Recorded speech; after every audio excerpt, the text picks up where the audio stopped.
I don't ever recall playing them. Maybe that first thing. Pong. You played Pong in college, huh? Yeah, I'm sure I was hammered when I did it. Welcome to PTI, boys and girls. In today's episode, the Celtics go down and Kyler Murray goes out. But we begin today with Lionel Messi and Argentina moving on to the World Cup final. Messi had a goal and an assist as Argentina rolled over Croatia 3-0. They will face the winner of tomorrow's match between France and Morocco. Wilbon, you have killed Messi for years. Yeah. So what did you think of today's performance? Once again, I will declare I don't kill Messi. I like to mess with the people who just pronounce that Messi's the greatest player of all time. No, I don't. Yeah, I don't know enough about it to kill Messi. But I will say this. Let me praise Messi. Because the assist he had was, people talk about brilliant. Are you kidding me? The assist?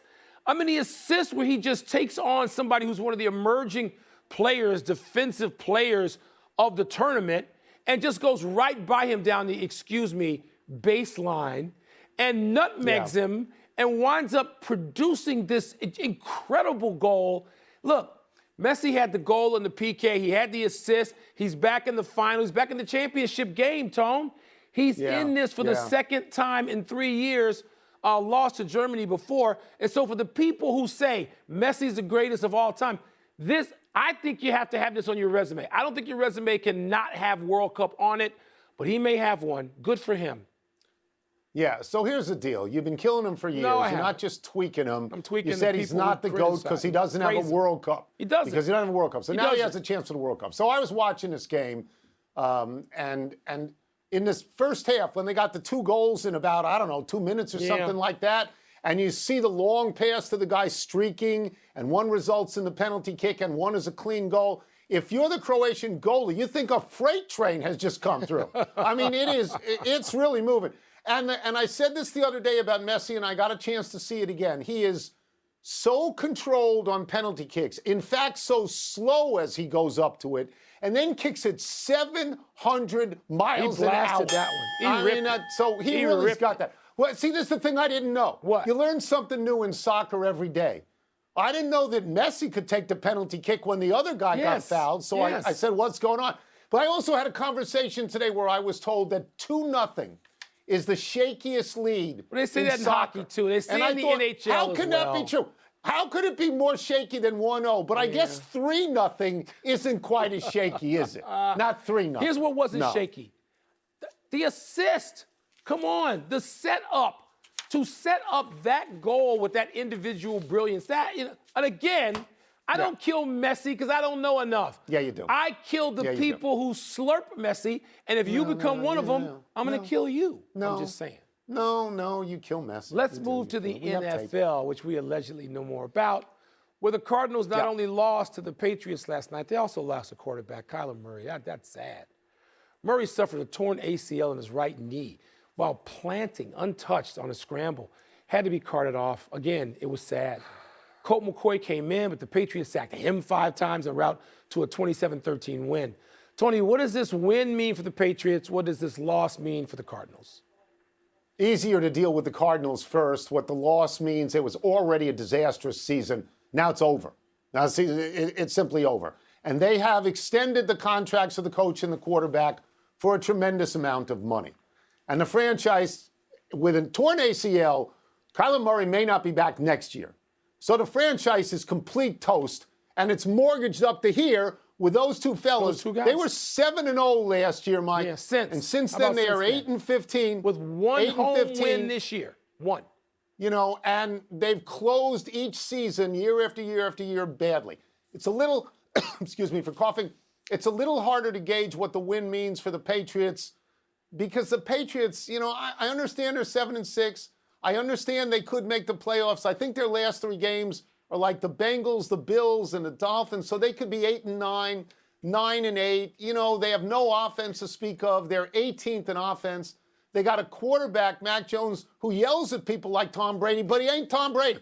He's not Tom Brady. So, Mike, to me, they're just sort of slogging along in second gear. Which is why the win means nothing. It doesn't mean anything. They'll have to have more wins, and then those more wins in combination could mean something. Last night's win It just keeps them going, keeps them feeling positive about their situation for next week. It doesn't mean anything. It was interesting to see Bill Belichick in the post-game locker room. You know, it was that video just of Belichick being almost human in a public moment is, you know, it's really interesting. Sounds like a movie. But the Almost Cardinals, Tony, you know, I mean, spending a chunk of my life in Arizona now, and people hoping. They weren't really certain of what Kyler Murray was going to be, but there was hope because he's got that talent, that just individual talent, the burst, the athleticism. He's got but it. Tony, I've also talked to people close to the situation who thought Kyler Murray has such pressure on him, either from the defense physically or the torque that he produces himself, that this is not going to last more than 5-6 years. And I would hear that a couple of years ago and think, wait a minute, come on. And then you watch last night, you go, yeah, you just nod. And it's sad because when he's out there, Tony, there's a certain brilliance individually about him. You want to pay to see him play, but then they can't be very good. Let me get to the Patriots for a second because they've got a great defense.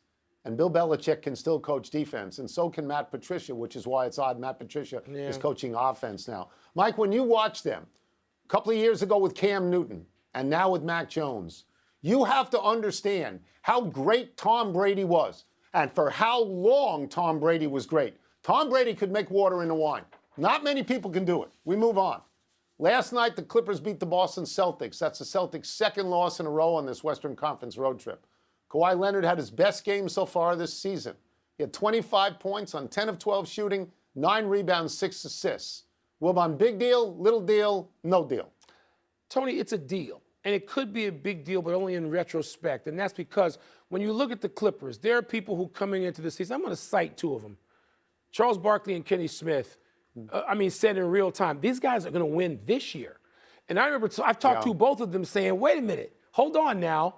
But, Tony, depth is part of that. The depth of the Los Angeles Clippers with Batum, John Wall coming off the bench for the most part, Terrence Mann, Luke Kennard, Covington, and Norman Powell. Tony, their second unit is better than anybody's second unit. It just is. And if you have Kawhi Leonard, who has won with 2 different teams, should have 3 championships with 2 different teams, Paul George, Marcus Morris, Zubac, Reggie Jackson, Tony, they got a team. And they got a coach, all right? And T. Lue. No, they know what they're doing. The question is, can Kawhi Leonard and Paul George be out there 70-plus games? That's the question. So if they are... Well, the actual question was big deal, little deal, no deal. And you said deal. A deal, yeah. So deal. Yeah. So you don't like the construct of the question. No, I would say that it's a little deal. I don't worry at all about the Celtics losing 2 in a row. No. Because they pounded Phoenix by 45 points, and they were happy at that point. There's no worries there. So let's talk about Kawhi Leonard. Yeah. And this is, the stats on this game are all-star stats. They are Kawhi Leonard stats. That's who he is. Right. That's who he is. Right. In the last 4 seasons, Kawhi Leonard has missed 137 games. We talk about Anthony Davis missing a lot of games, and he does. He missed 90 to 137. Yeah. So Kawhi Leonard this year coming back from a surgically repaired knee, that hurts. Then he gets an ankle situation. He's played in 9 of the 29 games they've played. If you tell me, Mike, that Kawhi Leonard will play in 48 of the next 53, I'll tell you this is a big deal. But you can't tell me that.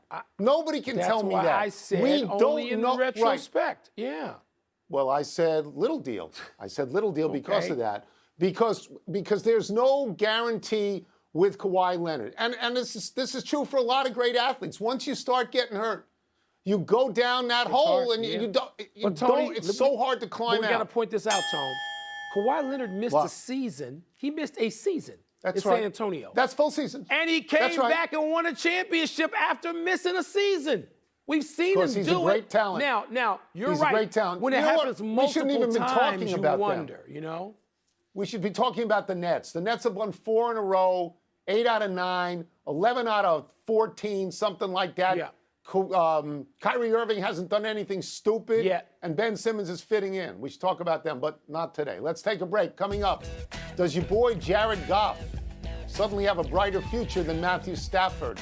And do the Giants or the Commanders, I almost said the Commodores and Lionel Richie, have the edge in their big matchup Sunday night? I like the Commodores much better than the Commanders. Lionel Richie. I know you do too. Commodores. Yeah. or Commandos?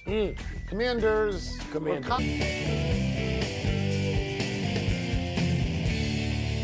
It's time for toss-up. Two men enter, one man leaves, finishes the show, and stays in his chair beaming because he doesn't have to hear Wilbon blast Lionel Messi anymore. What's first? Toss-up, brighter future, Matthew Stafford or Jared Goff? Okay, so they were traded for each other last year. It was a swap of two former overall #1 picks, and it was totally lopsided. I mean, Matthew Stafford led the Los Angeles Rams to the Super Bowl championship, and Goff went to play for an awful 3-13-1 team. Okay, this year has been different.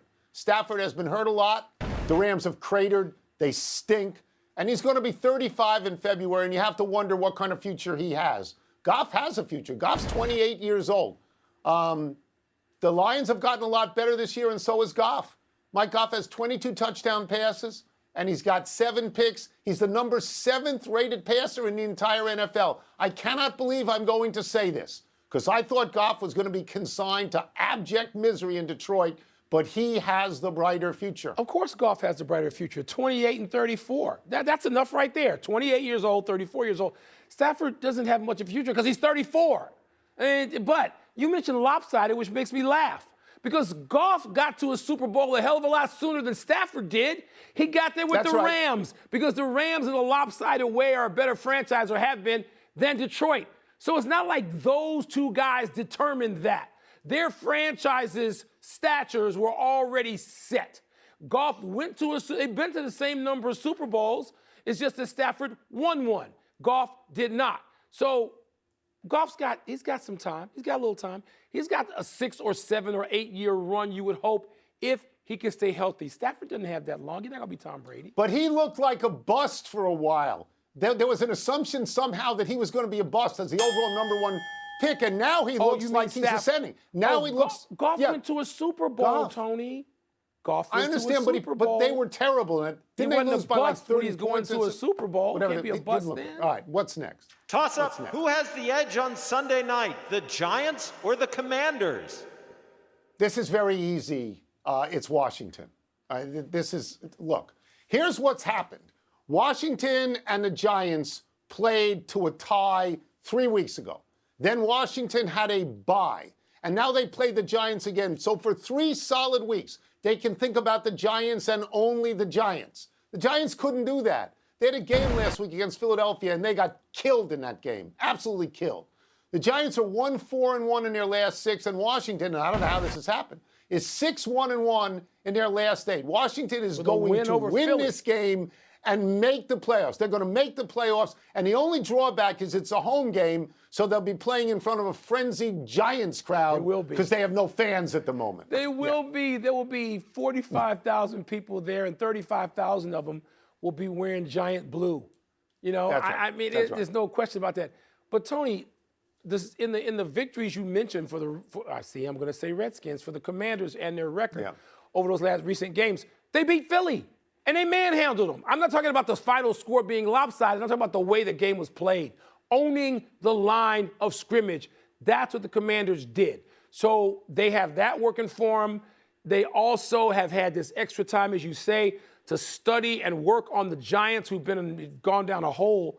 But you know what, Tony? You and I have sat shoulder to shoulder enough times over the past 40 years watching these teams play. That's right. You know, strange stuff happens.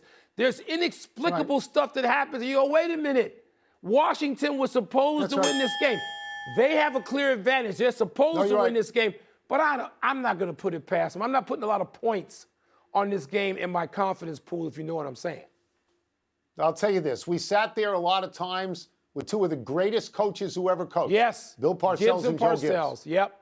No question. Wow, that's it. Let's take one last break. Still to come, a big anniversary for Andy Reid. And the Dubs visit the Bucs tonight. Happy time, people. Happy 34th birthday, Ricky Fowler. One of the most popular golfers on tour with both players and fans. He is in a ton of commercials. Fowler's problem is that he hasn't won a tournament since the Waste Management in February of 2019. He used to be thought of as maybe the best player who hadn't won a major, but now he doesn't win anything. Fowler's signature win is the Players' Championship in 2015. He has tied for second at the U.S. Open, the British Open, and the Masters. He's played on Ryder Cup teams and President's Cup teams, and on tour he is recognizable for the Oklahoma State orange pants he often wears on Sunday. For years he was in the top 10, getting to number 4 in 2014. Now, Fowler's dropped all the way to 103rd, but happy birthday. Yeah, Tony, he only had one top 10 finish in 22 events last year. Look, I root mostly for Finau, Rahm, Morikawa, and Fowler. Those are the guys I really root for on the men's side. I'm hoping Ricky Fowler can have a big bounce-back year. I think he's important to the tour. And you root against Lionel Messi. Happy anniversary, Usually. Andy Reid. On this day 51 years ago, the now Chiefs head coach took part in a punt, pass, and kick competition as a 13-year-old in a Rams uniform who looked like he could suit up for the actual Rams. He towered over the other kids. He appeared to be 6'5", 240. Reid could have gone from elementary school to elementary school demanding protection money. Now Reid is a great coach. He has taken 2 different teams to the Super Bowl, Philadelphia and Kansas City, and he's won one. His career record is 243, 138-1. Among active coaches, only Bill Belichick has won more games, 296. Reid is 5th all time, behind Don Shula, George Halas, Belichick, and Tom Landry. And Tony, he's the only one of that group, I think. I know Halas didn't have any commercials. I don't know that Shula did. He's got a great commercial, that State Farmer with drawing the mustaches on people. The first time I saw that was laugh out loud funny. Who knew Andy Reid had it in him or some great director? But when you're on a short list with those guys, Landry, Shula, Belichick, Halas, I mean, come on now, that's wow, that's a wow. It took me by surprise, It did. A melancholy trails to Mike Leach. The Mississippi State coach died last night at age 61. Leach stood out in the football coaching fraternity because of his proclivity to be entertaining in areas outside of football. Nicknamed the Pirate, Leach was gregarious and funny and enjoyed being so. He had a law degree from Pepperdine, and he was a very good football coach. He coached at Texas Tech, Washington State, and Mississippi State. His career record was 158 and 107, and he took teams to bowl games in 19 of his 21 seasons. Leach was regarded as an offensive innovator, a spread-the-field-and-chuck-it coach, calling his offense the air raid. Among the coaches in the Leach tree are Josh Heupel, Lincoln Riley, Sonny Dykes, and Cliff Kingsbury. And Tony, it was interesting to be that engaging and quirky, but yet charismatic. I would say I found him to be that. He was in places like Lubbock and Pullman and Starkville, where a college football coach is larger than life. He's one of the most important people often in smaller communities. And people took to him. And in those places, that really seemed to work, and maybe it was necessary. He went to hard places and won. A whole lot of people can't say that. Yeah, I mean, I've thought about that too, because those are small college towns. I mean, that's what they are. And you wonder if it's the third one, if that's a pattern of your life, if you are more comfortable there than some people who, for example, want, like one of his proteges, Lincoln Riley, wanted to go coach in Los Angeles. So you wonder about that. One correction, Goff's Rams were not blown out in the Super Bowl by the Patriots. Okay, I got that wrong. But they only managed 3 points in a 13-3 loss. So shut up. 3 points. Don't come to me on 3 points. You know, like Messi. Goff didn't win. Neither is Messi. Oh, wait. Tony's not going to admit that he's wrong about that, is he? Nobody says that Goff is the GOAT. Oh. Big finish. Okay. Cade Cunningham of the Pistons will have season-ending shin surgery. Your thoughts? Hey, this is sad, too. He was having a nice start to his second year. This looks like Wembanyama headed straight to downtown Motown. That's what it looks like. Wide receiver Cole Beasley coming out of retirement to join the Bills. Does that matter? I don't know. He was out of retirement for a couple of games with Tampa. He used to be very good with the Bills, though. The Niners say they expect Deebo Samuel back at some point during the regular season. That is a big deal. Yes, because maybe you can get him ready to be just, in perfect step like he was in that form for the playoffs. Yes, that's a huge deal. The Penguins beat the Stars for their 6th straight win. Cause for excitement? Yeah, they're on a 6-game heater. Another guy you hate is Sidney Crosby. Yeah. I will tell you, the NHL is better when Pittsburgh is good. It's better that way. Last one, Warriors at Bucks tonight. Who you got? Bucks coming off a loss to Houston. Dubs coming off a big win over the Celtics. I'm going to go the Dubs to stay hot in Milwaukee. How about that? Dubs win. Okay.